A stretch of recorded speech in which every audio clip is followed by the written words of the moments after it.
गरीब ब्राह्मण परिवार में पति पत्नी और उनकी एक पुत्री निवास करते थे।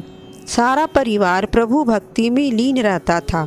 उनकी पुत्री सुंदर, संस्कारी और गुणवान थी। वह उसके लिए वर की तलाश कर रहे थे, किंतु निर्धन होने के कारण उसके विवाह में रुकावटें आ रही थी। प्रभु कृपा से उनके घर में एक महात्मा आए। उस कन्या की सेवा भावना से खुश होकर उन्होंने उसे आशीष दिया कि उस लड़की के पिता ने कहा, महात्मा जी, बहुत समय से हम अपनी लड़की के लिए वर की तलाश कर रहे हैं, मगर हमारी गरीबी की वजह से हर बार बात बनते बनते रह जाती है। कृपया आप कुछ हमारी बेटी के हाथ पीले होने के उपाय बताएं। महात्मा जी ने उस लड़की का हाथ देखा और बोले, इस लड़की के हाथ में तो विवाह की रेखा ही नहीं है।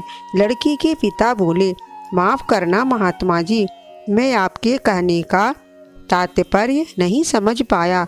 महात्मा जी ने कहा, इस लड़की के भाग्य में विवाह सुख नहीं है। महात्मा जी के मुख से ऐसे वचन सुनकर ब्राह्मण दंपत्ति रोते रोते महात्मा जी के चरणों में गिर गए और उनसे इस समस्या का समाधान बताने के लिए विनती करने लगे। महात्मा जी ने उन्हें अपने चरणों से उठाया और बोले, पास के ही एक गांव में सोना नामक धोबिन जाति की एक पतिव्रता महिला अपने पति, बेटे और बहू सपरिवार निवास करते हैं, जो कि एक महान पतिव्रता स्त्री है। यदि आपकी लड़की उसे अपनी सेवा से प्रसन्न कर लेती है तो आशीष स्वरूप उससे उसकी मांग का सिंदूर ले ले, तभी इस लड़की का विवाह संभव है। ऐसा करने से उसे अमोद सुहाग भाग की प्राप्ति होगी। मगर याद रहे, वह पतिव्रता महिला कहीं आती जाती नहीं है। महात्मा जी ब्राह्मण दंपत्ति के घर से विदा हो गए। ब्राह्मणी ने अपनी लड़की को अगले दिन सुबह होते ही धोबिन की सेवा करने भेज दिया।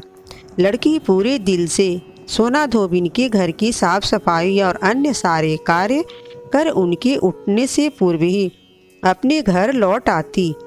यह क्रम बहुत दिन तक चलता रहा। एक दिन सोना धोबिन अपनी बहू को शाबाशी देते हुए बोली, बहू तो ब्रह्म मुहूर्त में उठकर ही घर का सारा काम कर लेती हो और मुझे आभास तक नहीं होता। बहू बोली, नहीं माताजी, मैं तो सुबह देरी से उठती हूँ। मुझे लगा घर के सारे काम आप करती हो। अगले दिन भोर फटते ही सास बहू उठकर घर के एक कोने में छिपकर निगरानी करने लगी कि कौन है जो ब्रह्म मुहूर्त में ही घर का सारा काम करके चला जाता है। अपने निर्धारित समय पर ब्राह्मण की बेटी आई और मुख से भजन करते करते घर का काम दिल से करने लगी। अपना काम पूरा होने पर जब वह जाने लगी तो सोना धोबिन ने उससे पूछा, तुम कौन हो बेटी और इस तरह छुपकर मेरे घर का काम क्यों करती हो? ब्राह्मण की लड़की ने उन्हें महात्मा द्वारा कही गई सारी बात बताई। सोना धोबिन पतिव्रता होने के साथ साथ नेक दिल की थी। वह उस लड़की की मदद के लिए तैयार हो गई। उस दिन सोमवती अमावस्या थी। वह उस लड़की के साथ बिना अन्न जल ग्रहण किए उसके घर की ओर चल पड़ी। उसने सोचा, रास्ते में कहीं पीपल का पेड़ मिलेगा तो उसे भंवर देकर और उसकी परिक्रमा करके ही जल ग्रहण करेगी। लड़की के घर पहुंचकर धोबिन ने जैसे ही अपनी मांग से सिंदूर उस कन्या की मांग में लगाया तो उसके पति के प्राण पखेरु उड़ गए। उसे ज्ञात हो गया कि उसके पति इस दुनिया में नहीं रहे। वह ब्राह्मण परिवार से विदा लेकर चल पड़ी। रास्ते में पीपल का पेड़ देखकर उसने ईंट के टुकड़ों से 108 बार परिक्रमा देकर 108 बार पीपल के पेड़ की परिक्रमा की। तत्पश्चात जल ग्रहण किया। तभी उसके पति की मृतदेह में प्राण लौट आए। सोमवती अमावस्या के दिन अपने मनोरथों की पूर्ति के लिए धोबी परिवार को भेंट इत्यादि देने का भी विधान है।